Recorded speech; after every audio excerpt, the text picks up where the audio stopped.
राज्यातील लोकसभेच्या 48 पैकी 35 ते 36 जागांवर महाविकास आघाडी पक्षाचं एकमत झालं आहे, अशी माहिती राष्ट्रवादीचे अध्यक्ष शरद पवार यांनी दिली आहे।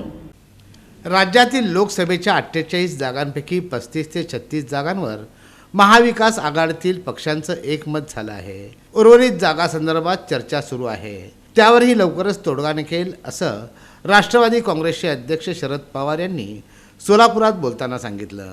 महाविकास आघाडीमध्ये आम्ही डाव्यांनाही सोबत घेणार आहोत, यात शेतकरी कामगार पक्षाचाही समावेश असणार आहे। यासोबतच वंचित बहुजन आघाडीलाही आम्ही आमच्यासोबत घेणार आहोत।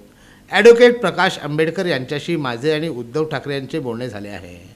आंबेडकरांना आघाडीत घेण्याचा आमचा विचार पक्का आहे, यासंबंधी लवकरच निर्णय होईल असं पवार यांनी स्पष्ट केलं। साधारणतः असं आहे की आम्ही एक कमिटी केली, त्या कमिटीमध्ये राष्ट्रवादी काँग्रेसकडनं जयंत पाटील आणि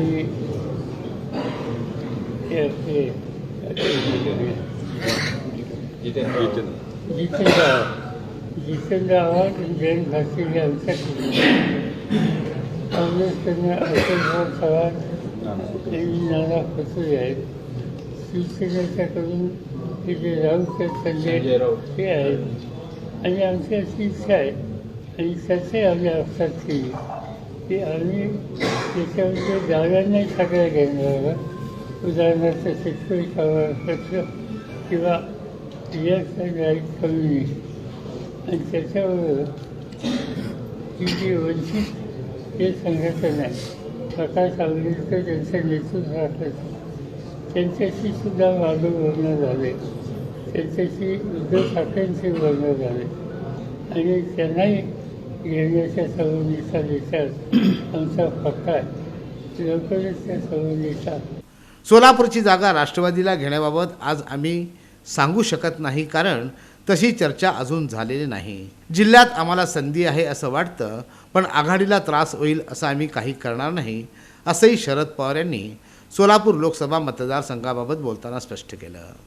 आज आम्ही सांगू शकत नाही, कारण ती चर्चा अजून झाली। तुमची मध्ये बांधणी चालू होती राष्ट्रवादीला इथली जागा घ्यायची। आमची डेफिनेटली या जिल्ह्यात आम्हाला अलीकडच्या घालायला संधी आहे असं वाटतं, पण आघाडीला काही त्रास होईल, आघाडीची वेगळा असं आम्ही काही होऊन देणार नाही।